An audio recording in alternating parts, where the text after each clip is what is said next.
So I'm going to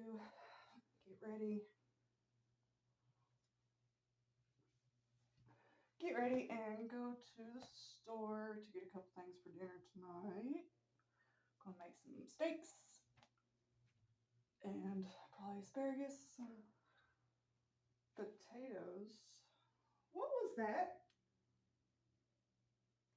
Did you fart?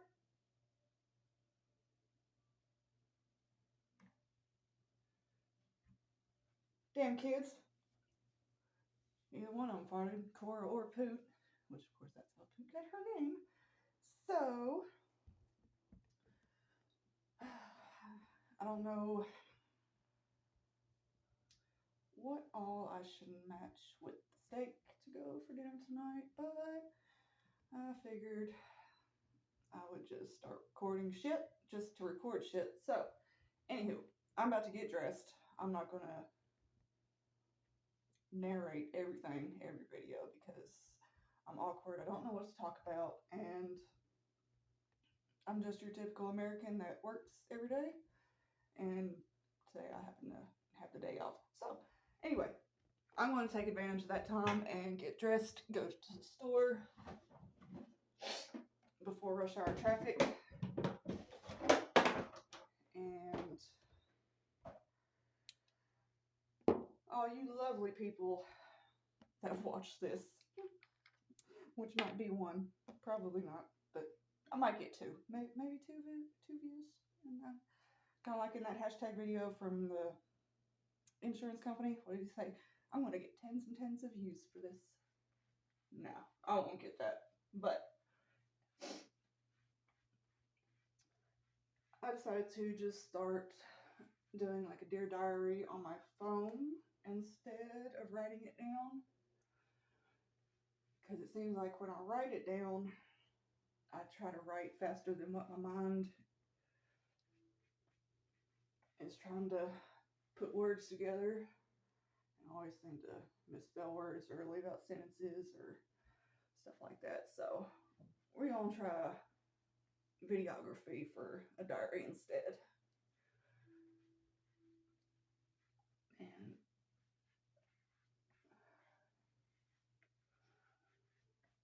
I do not know how to put on makeup. I was never taught how to do anything feminine growing up. I was taught how to play baseball and softball and basketball. Or if you want to know how to fish, I can teach you how to fish. Or go on horseback riding. I love horseback riding. I went to Wyoming on a cattle drive for 2 weeks for my graduation present. By the way, thank you, Father. That was one of the best times of my life, was going there. So I can thank my parents very much for spending that kind of money on that trip for the experience, because I would love to go back and do it again. But I know now it's probably way more expensive than what it really should be, just because of everything that's been going on in the world today. But it was one of the best times of my life. No running water, no electricity, just you and nature. And of course, the cattle and your horse.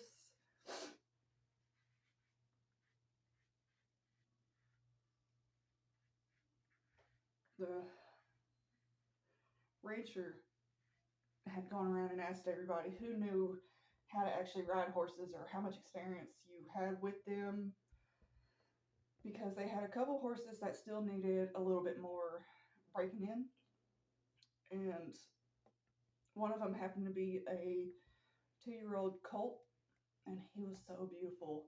He had really beautiful markings, had a really snippy attitude, which at the time matched me quite often, or matched me quite a bit. So I felt like he was perfect for me for the remainder of that trip. Now, he didn't tell me that he wasn't fully broken until after I'd gotten on him. I guess so that way I wouldn't freak out or panic. And of course, horses, they feel every emotion that you feel, especially if you're on top of them, getting ready to ride with them. Horses are amazing, beautiful, intelligent creatures, and I'm assuming that this guy could feel that I thought I was confident enough to where I could handle any type of horse that they would have put me on. Well, as soon as I got on him, he could sense that confidence and cockiness, and because the horse was a lot like me and his attitude was a lot like mine, well, he decides to start bucking, trying to throw me off, or I guess just test me to see how I would take him. But he didn't buck completely as hard as what he could have, so I think that's why he was just messing with me. But I'm glad that I was the one to get put on him instead of one of the younger kids, because it was with a group of people, and I did not know a single one of those people, but they were a great group of people, and I thank them for welcoming me with open arms and everything.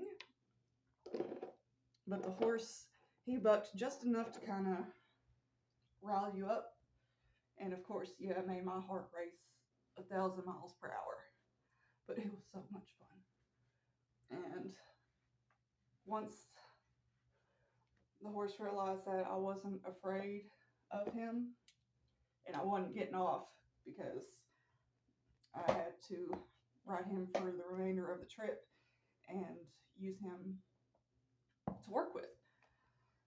So once he found out that I wasn't going to give up, he just kind of, I guess, let me be a part of him.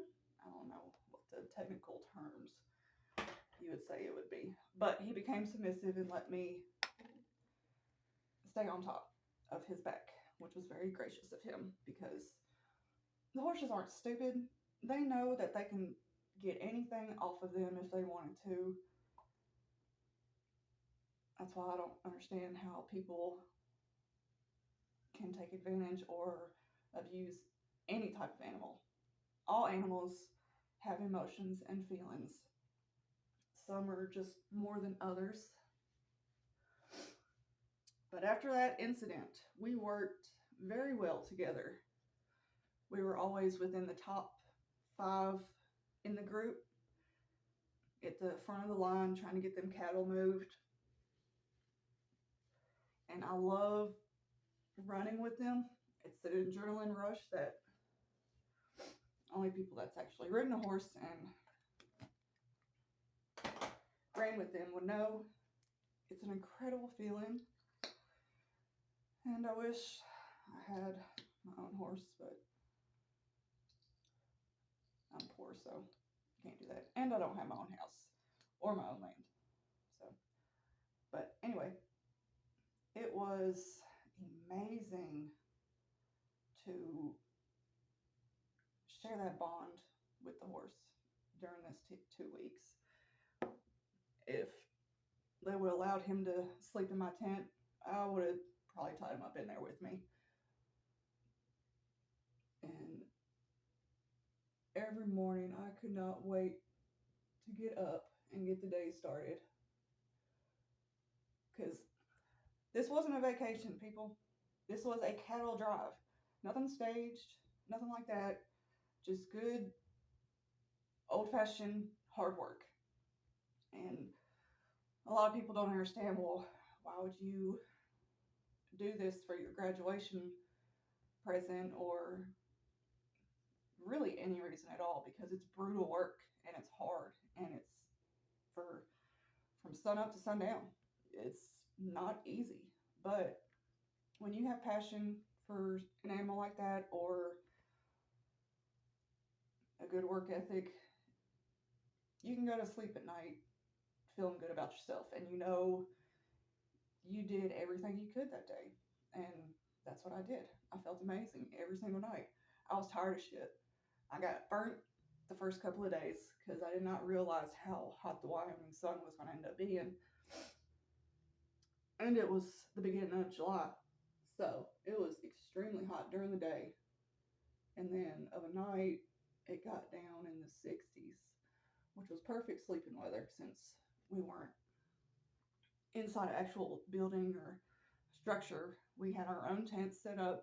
There was two cots in each tent, and no bathroom. If you wanted to get up and go to the bathroom in the middle of the night, you had to walk a good little bit of a trail to go to the outhouse and use the bathroom. Not gonna lie, a lot of the nights when I woke up and had to pee, I just stepped right outside my tent and